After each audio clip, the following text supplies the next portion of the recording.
Esse dia está sendo mais um dia maravilhoso para o Brasil. Na verdade, a gente está tendo uma sequência de semanas de derrotas absurdas desse governo, que está perdendo cada vez mais a governabilidade, e o Congresso está percebendo que o ideal agora é se afastar o quanto antes dessa decadência, porque estão chegando aí as eleições. Vou te falar para vocês duas derrotas que esse governo teve hoje. A primeira derrota que esse governo teve foi a da medida provisória do fim do mundo. Ela é conhecida como medida provisória do fim do mundo porque ela ia elevar os tributos, os impostos de tal forma que especulava-se o aumento de 8% da gasolina, aumento de 8% do custo dos alimentos, que já estão mais caros do que no pior momento da pandemia. E o que aconteceu? O presidente do Congresso, em uma clara demonstração de testosterona, teve a coragem de fazer algo que é certo. Sim, olha quão inédito são os tempos que estamos vivendo. Rodrigo Pacheco decidiu devolver a medida provisória do Lula, que basicamente acabava com o crédito do PIS e COFINS das empresas, o que ia aumentar em muito o custo dos produtos e dos serviços para o consumidor final. No agro, então, seria um absurdo, ia quebrar muita gente, diminuir a produção de alimentos no Brasil e tornar o alimento mais caro. Foi devolvida.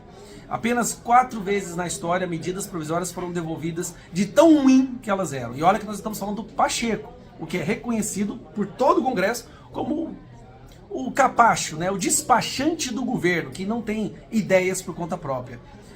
E agora nós temos um dos maiores escândalos, se não o maior escândalo desse governo, que está prestes a se transformar numa CPI. O governo do PT já teve o Petrolão, já teve o Mensalão e agora tem o Arrozão.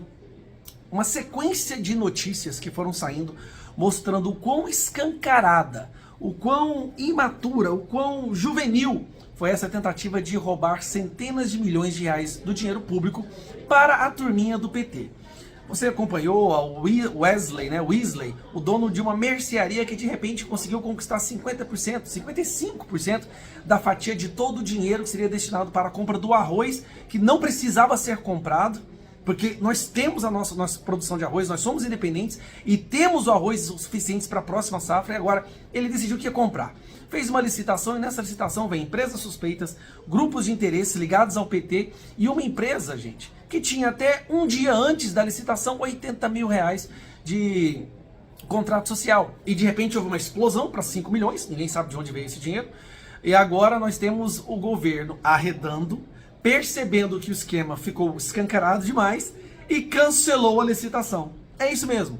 O dono da empresa, inclusive da corrupção, viajou, fugiu para a Europa e eles simplesmente cancelaram. Aí tem um detalhe interessante que saiu recentemente, que é o seguinte: o secretário de Política Agrícola do Lula, o Nery Geller, que também já é conhecido aí por esquemas de corrupção, foi demitido. Por quê? Porque o filho dele teria ligação com uma das empresas vencedoras do leilão de arroz.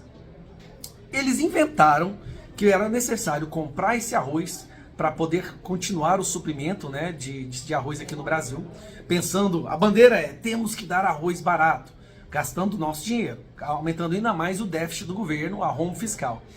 Só que na verdade tudo não era nada mais, nada menos do que um esquema de corrupção que foi escancarado. Por que foi escancarado? Esse governo ele está tão convicto de que ninguém nunca mais vai ser preso pela nossa Suprema Corte. Nós estamos falando de pessoas com foro privilegiado, ou seja, só poderiam ser julgados pelos ministros do STF. Eles estão tão convictos que podem roubar à vontade que eles estão despreocupados se querem esconder os seus caminhos ou o esquema. É escancarado.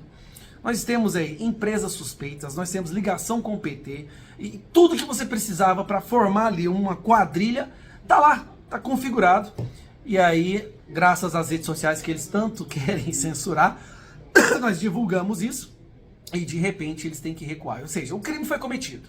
A CPI vai alcançar o número de assinaturas, principalmente porque agora eles fizeram essa medida que prova que eles sabiam que era ilegal, que o que eles estavam fazendo era criminoso, e agora estão tentando apagar os vestígios, mas não vai dar certo. Duas derrotas, perdeu a MP, que é extremamente necessária para esse governo, porque ele está num rombo recorde. O Lula e o PT conseguiu colocar um rombo no Brasil pior que a pandemia, meus amigos. Nenhum país do mundo chegou nesse nível como o Lula. O PT é pior que uma epidemia mortífera, como ele sempre fala. E a segunda, anular a licitação que eles tanto fizeram aquela propaganda de que ia dar o arroz mais barato para a população. Agora não vai ter arroz, não tem picanha, tá tudo mais caro, todos reclamando que a compra no supermercado hoje em dia não compra nem metade do que... No período do amor não se compra nem metade do que comprava no supermercado no período do ódio. E mais uma vez o Congresso se afastando desse governo.